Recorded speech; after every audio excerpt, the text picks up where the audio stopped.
Welcome! In this tutorial series we will create the simple Everwing clone.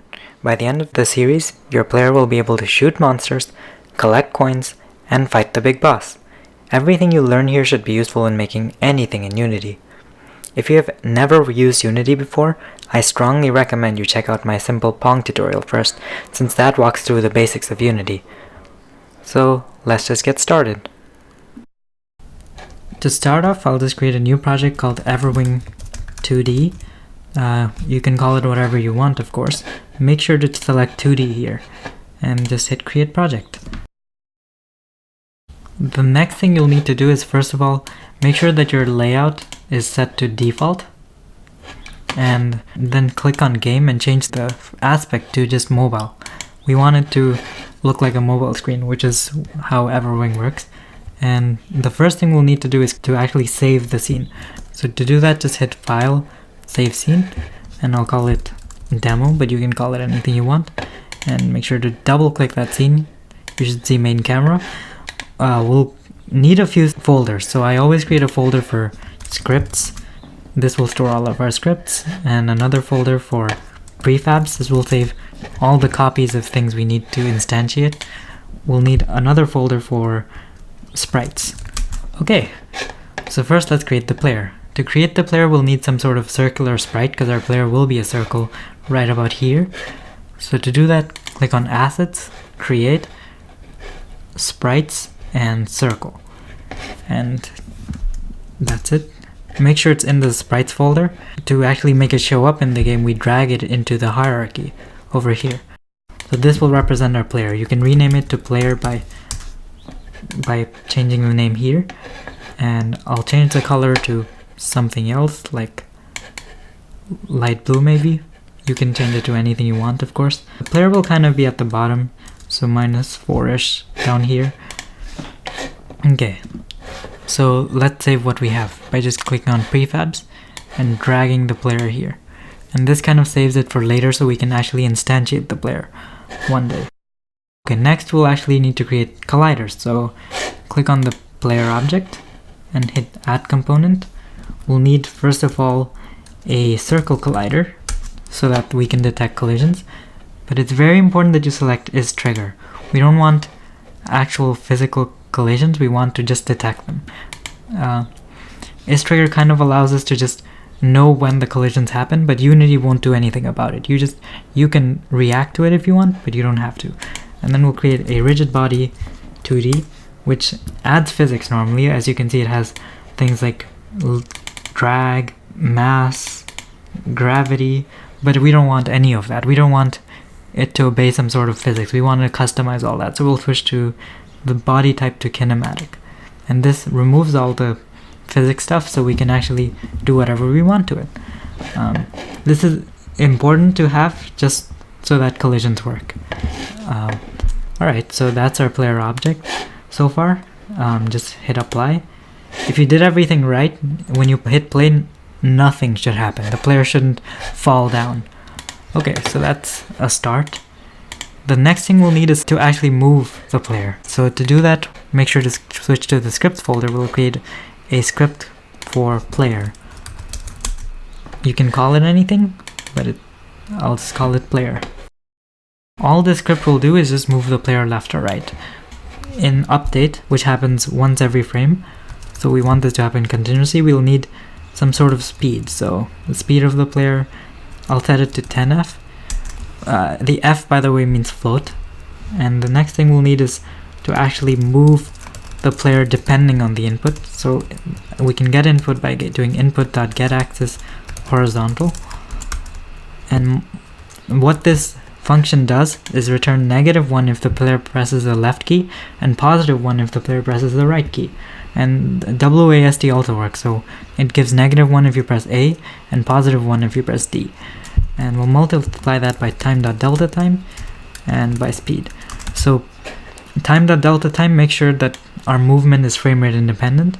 So if the frame rate is really slow, this number will be bigger. So every frame will move a little more, but ultimately it'll appear as if the player has moved normally. So whether you're on a slow device or a fast device, the player should move at the exact same rate to the user relative to time. Okay, and the next thing we'll need is to actually translate the player by move horizontal. But move horizontal is a float. Translate takes a vector, so you'll need to multiply that by vector2.right. So all we're doing is multiplying the right vector by a scalar. So if this is positive, it means the player has pressed the right key, which means that this will be a vector towards the right. Okay, so we're translating the player by move horizontal times vector2.right. Now vector2.right is a vector that has a 1 for x and 0 for y, and that just means it's pointing towards the right, like that. So if move horizontal is positive, this will just remain to the right side, but if move horizontal is negative, it'll point to the left side because the x will be negative. So this should be enough to move the player left or right. So the next thing we need to do is actually click on the player and apply that script, and you can do that by dragging the player script into the inspector for the player, and make sure to hit apply prefab. And now if you play, you should be able to move the player left or right. Perfect. But there's still a problem that we can move out of the screen. So how do we stop that? Well, we'll somehow need to figure out where the screen is. Now notice that when the player is on the right side of the screen, the x position here is about 2.2-ish, a little 3. On the left side it's negative 2.2, negative 3. These are Unity's world positions. I could just figure out the coordinates from looking at this, but that's kind of wishy-washy. So let's actually compute where the edge of the screen is. So to do that, we'll create another script called Game Manager, and this script will be useful for future videos way more, but for now we will use it to just store these variables: public static vector2 bottom left. So this will store the bottom left position of the screen, and we'll need another for the top right. Note that if we know where the bottom left is and the top right is, then we know where the left edge is, we know where the bottom edge is, we know where the right edge is, and we know where the top edge is. So we can determine all those from just these two vectors. And top right.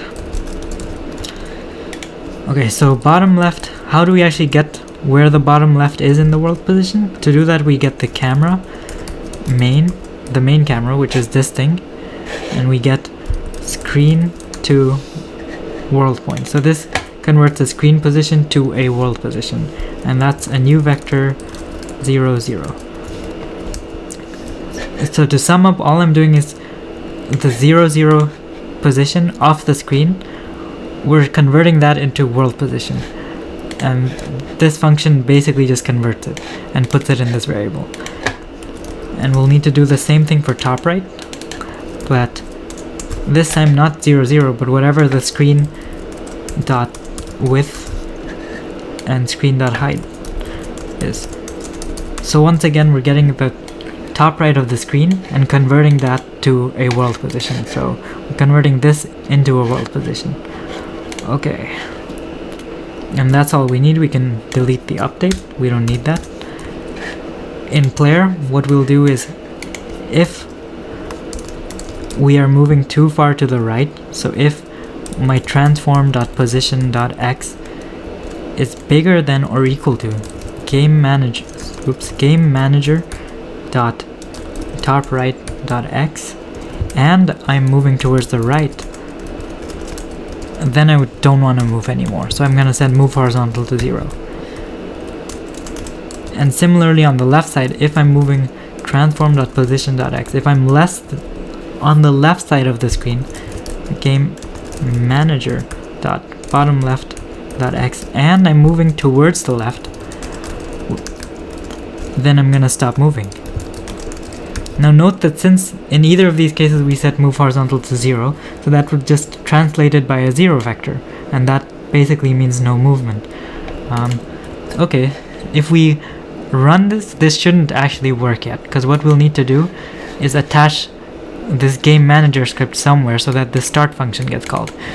A start function only gets called when the script is attached to a game object that's in the hierarchy, that's actually in the game. So to do that, we'll need to create an empty game object called game manager, and we'll just drag this game manager script into this game object. And now if we run, we will stop moving when we're on the edge of the screen. But it's still a little awkward, you know? We've been a little too exact in the sense that now we're chopping off half of the circle. We need a little bit of an offset so it stops right about here. So how do we do that? Well, since it's being chopped off at exactly half of the circle, we'll just need to offset it by the radius of the circle, which is just from here to here. Okay, so let's do that. We'll need to calculate the radius. Let's create a variable, a float, to just hold the player's radius, and we'll initialize that in start to just transform.localscale.x. Now transform.localscale gets you the width, well, the size of the game object. .x gives you the width, and it's actually this exact number right here. So oops, for player it would be this number. So if I change the width to 2 or 3 or 4, this exact script should just work. Although that technically wouldn't be the radius, but let's ignore that.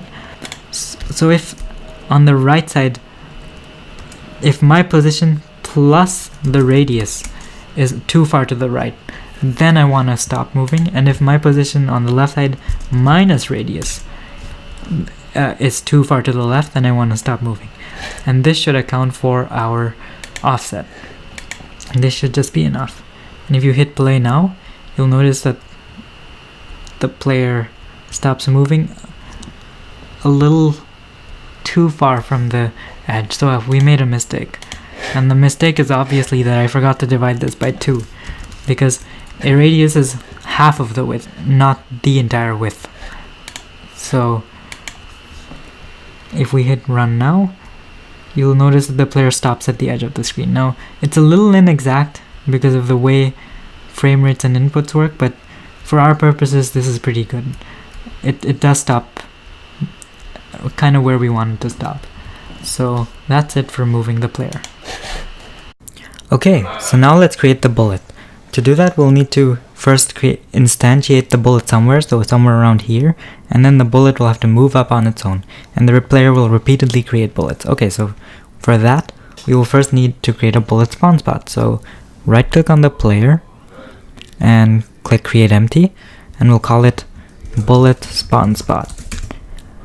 We'll also need to create the bullet. So one way to do that is to right click on player, click duplicate, and that'll create a player that we will rename to bullet. The reason I duplicated player is because our bullet will look very much like a player but without the player script. So we can remove that, and you should remove that, and we should be left with just a circle collider and rigid body, which we need to detect collisions. We also can get rid of the bullet spawn spot inside the bullet, so that should be our bullet. We can then turn that bullet into a prefab by just dragging it into our prefabs folder. Alright, so the next thing we'll need is a script for the bullet. So just go back to our script folder and create a new C# script called bullet, and we will drag that script into our bullet, just like that. We can reset that to 0 and just hit apply, and that'll, by hitting apply, it'll update the prefab as well to exactly that. Alright, so let's test a few things. We'll first need to set the spawn spot to the right location. So for now, let's get a realistic size of the bullet. It won't actually be that big. We'll change the size by the scripts, but for now, just for visual purposes, let's reduce its size to that. And we'll set it as a child to the bullet spawn spot and set the position to 0. So now it's exactly here. You can't see it because it's overlapping with the player. So this lets us figure out what the right place for the spawn spot is. Where should the bullet start? In this case, I'm alright with it starting right about here. So 0.8ish. I'm giving it some margin in case we want bigger bullets like that.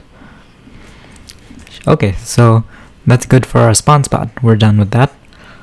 We can actually safely delete the bullet now because we have it saved in prefabs. So I just did that. Let's actually test instantiating the bullet from the player. So we'll hit player and go back to the player script. What we need first of all is a reference to the bullet spawn spot. So we need a transform spawn spot for the bullet, but we want to be able to drag this in the inspector, so we'll just make it serializable. We'll also need a bullet, so again, serialize field, bullet prefab. So this is a reference to the bullet prefab. And if we click on player, now this is loading, we see two new things. So we need to drag in the bullet spawn spot into the spawn spot, and we need to drag in bullet into bullet. If you've done everything right, you should be able to drag bullet into the bullet prefab. This only accepts game objects which have the bullet script attached. So for example, I cannot drag player into this, and this is because it's of type bullet. Alright, let's test instantiating that. So first we'll need to create a game object out of that bullet. So bullet game object, that's what Go stands for. Instantiate the prefab, and we'll set the parent of the bullet game object to the spawn spot. This way it becomes a child of the bullet spawn spot as we did visually, and we'll also need to reset its position to 0, its local position, to vector 2.0, and this makes sure that it's at exactly the same spot as bullet spawn spot. Since it's a child of it, being at the position 0 means being exactly at the center of the bullet spawn spot. Just double check you've dragged everything in. Yes, if we run this, you see a bullet instantiating here is awkwardly big. It's at size 111. We'll need to make that adjustment with our script as well. So bullet go.transform.local scale to vector 3.1 times 0.25. So we're just scaling all the 111s down to 0.25, 0.25, 0.25. And if we run that, we should be able to see a bullet instantiate right here. Perfect. The next thing we'll need to do is to actually move the bullet. So we'll do that movement in bullet script. So open the bullet script, double tap it. So we'll need a few things. We'll need a direction for the bullet. So we'll need vector 2 bullet direction. In this case, it'll be going up. We'll need a speed. Note that the direction will be normalized. It'll have a magnitude of 1, so we'll just multiply it by speed. Direction times speed gives us velocity. Okay. We can get rid of start and replace it with our own public void init. We also need color, so we'll need a color for the bullet color. In fact, let's just remove the bullet in front. Let's just call it dir speed color. Okay, what this init function will do, well, its purpose is that player will call it. So when player creates the bullet, it'll say, hey, here's the direction I want to give you. So let's give these parameters, my dir, float, my speed, and color, my color. This way, when we call this function from player will be able to change these fields as it wants. We'll just set dir to my dir, speed to my speed, color to my color. And of course this doesn't do anything. We'll need to actually update the bullet's color, because all we've done is set variable. So to do that, we can say get components. To get this bullet's components, we need the sprite renderer, and we change the color to color. And just so you know, the sprite renderer is this thing right here. So we're just changing that color right here with the script. We also need size, so float scale. And what we'll do is local scale. We'll just scale it up by whatever the scale is in this case. What this does is it multiplies whatever the current scale is by the value scale that we'll give it from player. The next thing we'll need is to actually move the bullet. So to do that, we'll just say, as we did with player, in a sense, we needed a speed. We don't need an input anymore because the bullet just goes straight up. But we need this thing. So we can actually copy and paste that. So we'll need to just move upwards, and we'll move upwards by time.delta time times speed. In this game we're only moving upwards, so we actually don't need to specify direction. Let's just remove that. We don't need this additional complexity. Let's get rid of that.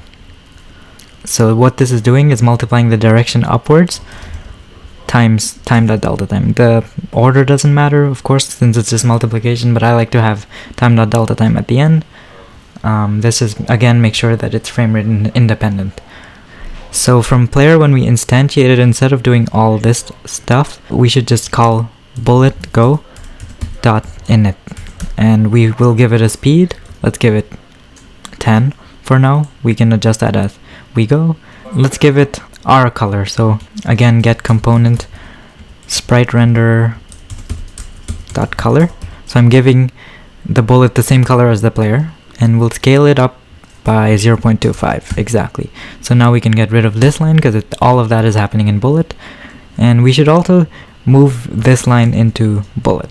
So we'll also set the local position to vector 2.0. Okay, so let's see what happens when we run this. What should happen is we should instantiate a bullet that just goes up forever. There you go. That was moving pretty fast, so let's tone down the speed a little bit to just 5. We'll also need to do this repeatedly, the same set of instructions. In Everwing, we can constantly create bullets. So to do that, I'll create a function. Let's call it void shoot bullet. And what this will do is just do that. If we call shoot bullet, of course, nothing will change. But Unity has a really neat method called Invoke Repeating. So what this does, as you can see, is it takes in a method name, a time, and a repeat rate, and it just repeats that method every specified time. So invoke repeating, the name of the method is shoot bullet. Make sure to get that exactly right. The first time is how long we want to wait for the first instance. So I'll just say wait half a second, and let's say we repeat it every 10th second. So now we can get rid of shoot bullet. And what this will do is shoot bullets upwards forever. Like that. But as you can see, these bullets just keep on making. They don't stop. They don't get deleted. And that's a problem. We want to delete it. Otherwise, we will have a memory overflow at some point. So to delete it, in bullet, we'll just detect when we're off the screen by using these again. Game managers bottom left and top right. If I'm too far up, so if the transform.position.y is bigger than or equal to the top game manager.top right.y, then I want to just destroy the bullet. Destroy myself. Okay, that was actually a mistake. We don't want to destroy this script. This is a reference to the bullet script itself. We want to destroy the game object that the script is attached to. So now if we run this, the bullets should delete themselves, and you can see that is the case in the hierarchy. They don't go on forever. But there's still a problem. When we move left or right, all the bullets move left or right. That looks kind of weird. We don't want that, and that problem actually comes from parenting, because when we move the player left, all the bullets, which are children of the bullet spawn spot, which is the child of the parent, also move with the parent, and that's weird. So we actually don't want to parent it. Let's fix that. So first of all, we don't want to set this position to 0, add bullet, and we don't want to parent it like that. But we still want to use the spawn spot position, so we'll change that to transform.position is the spawn spot's position. And now it should look a little less awkward. Now, when we shoot and move around, the bullets that have already been shot don't also move around. So now this looks better. We can make adjustments to speed and the rate of repeating, but this is a pretty good start for now. And so that ends video number 1, where we just create a player that moves left or right and shoots bullets. Thanks for watching, and check out the second video.